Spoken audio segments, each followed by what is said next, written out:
As the Trump administration ramps up enforcement efforts with ICE, we revisit a new law requiring Texas sheriff's offices to participate in federal immigration partnerships. There are concerns. I don't think that anybody hiring anybody in almost any kind of work would feel that they are competent to complete the tasks of the job after 40 hours of online training. How the number of agreements has surged, but the training time for those officers has gone down. Texas hits pause on H-1B visa applications at state agencies and public universities. We look at how long the freeze could last and why the governor says the state needs to crack down. We showed you a debate between Democrats in the race for U.S. Senate, so when will Republicans meet face to face? Don't hold your breath. I've actually already challenged John Cornyn to 4 debates. He's turned them all down. Why a GOP Senate debate is not likely as Texas voters prepare to decide this three-way race. Produced from the Capitol in Austin and airing statewide, this is the award-winning State of Texas. Hello and thank you for joining us. I'm Josh Hinkle. 1 year into President Trump's second term, his administration's focus on undocumented immigrants has intensified, drawing outrage in recent weeks following shootings by federal agents. Protests have broken out across the country, including in Texas, where local law enforcement agencies have hurried to sign up to help ICE achieve its mission. Now, a new state law passed last legislative session is paving the way for broader partnership with the federal entity. Earlier this month, effective January 1st, sheriff's offices in all counties with a jail must enter into 287G agreements. Just a few weeks into the new state requirement, ICE data shows 265 of those agreements already existed with Texas law enforcement agencies. About 2/3 of those, or 174, were signed after the end of the legislative session last May to this year when the new requirement took effect. Another 12 were pending. Republican State Senator Charles Schwager of Georgetown, who authored the legislation behind the new law, tells us we are closely monitoring the rollout of the program and that Texas counties have stepped into compliance, strengthening law enforcement cooperation and making our communities safer. In Texas, there are 3 different 287G models, which all essentially deputize local, county, or state police to be force multipliers for ICE. ICE data shows the task force model, which allows officers to enforce immigration laws during their routine duties in their communities, is the fastest growing in the country. This could include questioning people during traffic stops, making immigration-related arrests, and accessing federal databases surrounding those purposes. The Trump administration revived it when he returned to office last year after its discontinuation in 2012 by the Obama administration amid civil rights abuses. A recent ICE memo states task force officers must now complete a 40-hour online course. Previously, this model required 4 weeks of in-person training. Other models in the 287G program have also seen reduced training timelines. On its website, ICE states training available to officers includes immigration law, multicultural communication, and avoiding racial profiling. But some immigration experts say the administration's new streamlined training timeline brings renewed concerns in those areas, along with preparedness and oversight. I don't think that anybody hiring anybody in almost any kind of work would feel that they are competent to complete the tasks of the job after 40 hours of online training for any job, let alone a job that is deeply threatening to the individual rights of individuals on the street, not alone a job where you're going to be carrying a weapon. At the same time, Texas is making it easier for sheriff's offices to comply with the new requirement to participate in the program. This month, launching a grant application for funding between $80,000 and $140,000, depending on a county's population. The money can help with salary, training, and equipment costs, among other related items. Texas currently has the second most 287G agreements in the country behind Florida and is expected to add many more in the coming months. Sheriffs have until this December to sign an agreement with ICE. The state attorney general can sue agencies that do not comply. Online now, we've posted an interactive breakdown of the ICE agreements in Texas. You can find out if your county is already on the list. Just search for the link in this week's State of Texas story on our website. The Travis County District Attorney joined a coalition of prosecutors across the country vowing to hold federal agents accountable if they break the law. It comes after the shooting of Alex Preddy in Minneapolis. There are legal barriers when it comes to prosecuting federal agents, though. Investigator Avery Travis looks closer at what this coalition says it can do. A promise from 9 prosecutors. The oath to seek justice. Pushing back against questions and claims, one by the vice president, that federal agents involved in deadly shootings in Minnesota could be protected by absolute immunity. I think what we need to be clear about is that federal agents do not have absolute immunity. Among those 9 DAs, known for their progressive approaches to the justice system and launching now the fight against federal overreach, is Austin's Jose Garza. He campaigned for office on a vow to voters that he'd hold local law enforcement accountable in cases of alleged misconduct. They have an incredibly difficult and dangerous job, and we have been clear that we cannot turn a blind eye to misconduct. All law enforcement is afforded certain protections in the use of deadly force against a perceived serious threat. But there are additional protections for federal law enforcement under a part of the Constitution known as the Supremacy Clause. The legal barriers are high. Over the last 3 decades, only a handful of local prosecutors have tried to convict federal agents of murder or manslaughter after deadly shootings. That's according to an analysis by our partners at NBC News. We should be honest and clear that it is difficult, but we also have to be honest and clear that it is not impossible. Now, the agents involved in the shooting death of 37-year-old Alex Preddy have been placed on administrative leave. Want to see the investigation? I'm going to be watching over it. Back in Travis County, Garza explained they hope to roll out tools to help the public report potential misconduct. I sincerely hope that we are never in a position where we have to make a decision about whether it's appropriate to prosecute a federal law enforcement officer. But things have deteriorated to the point that we have to be prepared, and so that's what we're doing. Avery Travis for State of Texas. We reached out to regional contacts for DHS and ICE for their response. We will update you if we get one. Governor Abbott orders a sweeping freeze on H-1B visas across Texas higher ed and state agencies. We want to make sure that our communities are not being, having people come in and take jobs that Texans can easily fill. We look closer at why the investigation is happening, who's being affected, and how some critics are warning about consequences. One candidate wants 4 debates, another says there's no point, and the leader in the polls isn't saying anything. Why a GOP Senate debate is not likely as Texas voters prepare to head to the polls.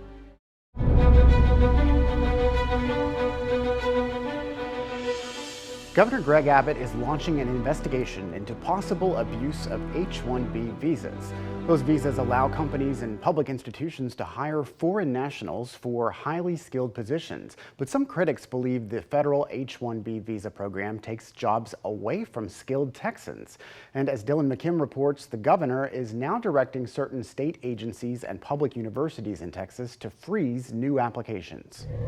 On Monday, Governor Greg Abbott made an appearance on the Mark Davis radio show, where he called the H-1B visa program an extraordinary controversy. He said there were recent reports showcasing fraudulent use of the program in the private sector, and now he's turning his attention to the public sector. What I'm looking at is the extent to which Texas taxpayer dollars are being used to pay for any of these people. Republicans at the national level have filed legislation to end the program, saying it's taking away jobs from American workers. On Monday, Abbott appeared to hint at similar concerns. We want to make sure that our communities are not being, having people come in and take jobs that Texans can easily fill. Abbott directed state agencies to file a detailed report with the Texas Workforce Commission about its H-1B visa-sponsored employees. It's kind of just shooting ourselves in the foot. Immigration attorney Jason Finkelman said universities are in desperate need for highly skilled workers. In fact, it's one of the few institutions that is not subject to the yearly cap on H-1B visas. Because it's important for them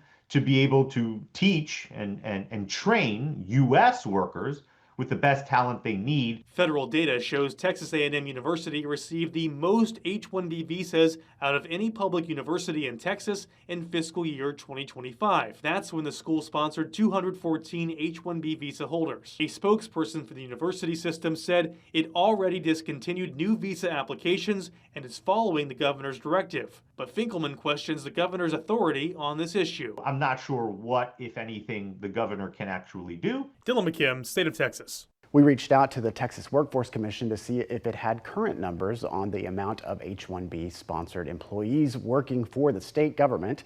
The agency says it does not keep track of that data because that's a federal program. It's the race at the top of many Texans' primary ballots. But don't expect to see the top Republicans in the race for U.S. Senate on the debate stage. We break down the campaign dynamics keeping the candidates from meeting face to face. Texas is seeing a significant surge in students diagnosed with dyslexia. We dig into what's behind the spike and what it means for classrooms across the state.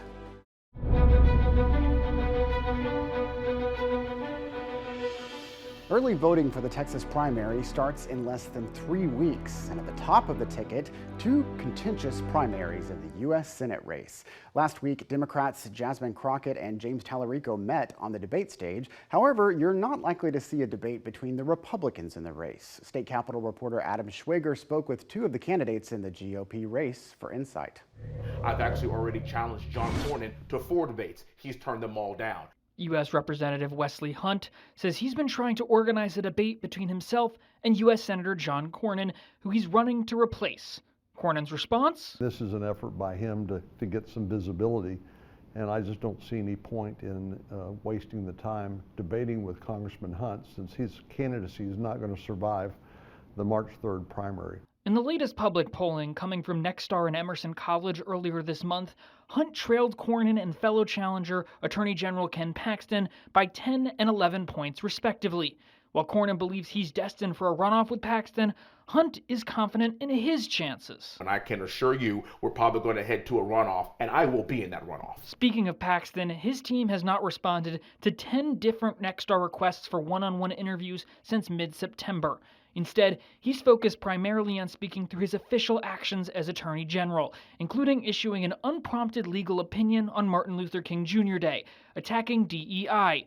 Both of Paxton's opponents saw the move differently. He's exactly right. DEI has no place in this country at this phase. Those are the days of the past, and people are sick and tired of being divided along racial lines. Unfortunately, that's how the Attorney General does business. He does it by press release. And in this case now, using his official title and Texas tax dollars to promote his candidacy. I think it's entirely inappropriate. For State of Texas, I'm Adam Schwager. Adam spoke at length with both Senator Cornyn and Congressman Hunt, going deeper into the campaign as well as current events. You can see those full interviews with both candidates right now on our website. We also posted the video of the full debate between Democrats Jasmine Crockett and James Tallarico. Just look for the links online now in this week's State of Texas story. Neither Crockett nor Tallarico received an endorsement from the Texas AFL-CIO, which hosted last weekend's debate at its convention. The AFL-CIO is the state labor federation representing more than 250,000 union members. Its leaders and the members took no action Sunday on an endorsement, meaning a vote was taken and the body decided not to endorse a specific candidate. Both Tallarico and Crockett have previously received endorsements from the labor union throughout their careers. A new poll released after the debate shows a razor-thin margin separating Crockett and Tallarico in the Democratic U.S. Senate primary race. The survey was conducted by the nonpartisan group Texas Public Opinion Research. Their poll found 38% of likely Democratic primary voters supported Crockett, while 37% said they backed Tallarico. More than 1 in 5 Democrats said they were undecided. The director of Texas Public Opinion Research says that means a lot could change in the weeks leading up to the primary. A lot of it is going to happen in the final 4 weeks. And, for better or worse, we do see that a lot of voters, even Democratic primary voters, don't start really tuning into elections and politics until the final few weeks before an election. Pollsters sampled nearly 1,300 likely Democratic primary voters. The poll has a margin of error of plus or minus 3.7 percentage points. Monday is the deadline to register to vote for the March primary election. Beyond the U.S. Senate race, Texans will decide the Democratic and Republican nominees for important races like governor, attorney general, as well as seats in both the Texas House and Senate. But in recent history, relatively few Texans have turned out to vote in March. For Insight, Capitol correspondent Dylan McKim McKim spoke with the state political parties and a nonpartisan group trying to get people to the polls.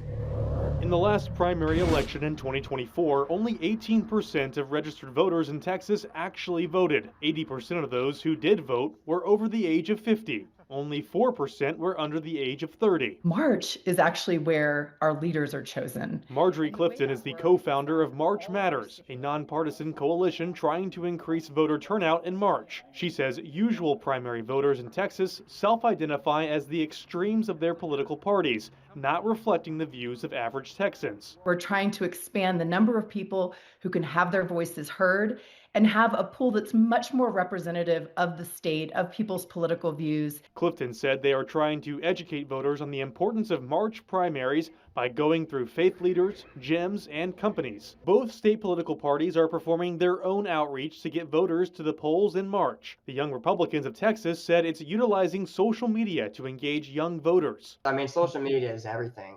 You know, I mean, we don't watch the news. We don't really even read articles if we're not seeing it coming from X or Instagram. While Kendall Scudder, the chair of the Texas Democratic Party, said his party is trying to prove they will fight for everyday Texans. We should be a party that unapologetically takes on whatever billionaire, whatever banker, to make sure that the little guy gets his seat at the table. In the lead up to the election, a lot of national attention is focused on immigration enforcement in Minnesota after 2 deadly shootings involving an immigration agent. That national conversation could lead to a larger voter turnout. People are having a greater conscience to what is happening in the country and the need for conservatives to organize. If you don't believe the government should have a right to tread on you, then what's happening right now should seriously bother you. Dylan McKim, State of Texas.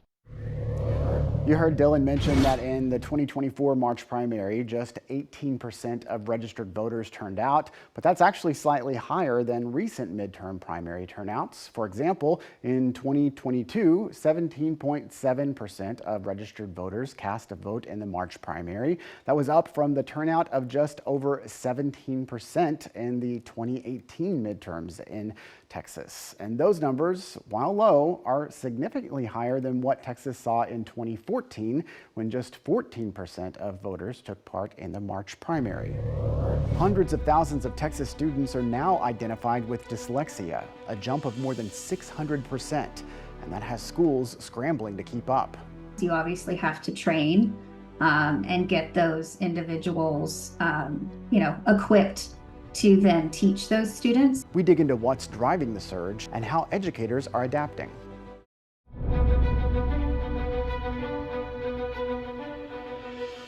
Texas is seeing a surge of students diagnosed with dyslexia within special education programs.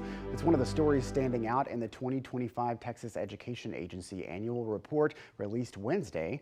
The report shows the number of students with dyslexia surged more than 600% in 6 years. But as Josh Skurnik reports, the TEA says the surge has a lot to do with better testing and more funding.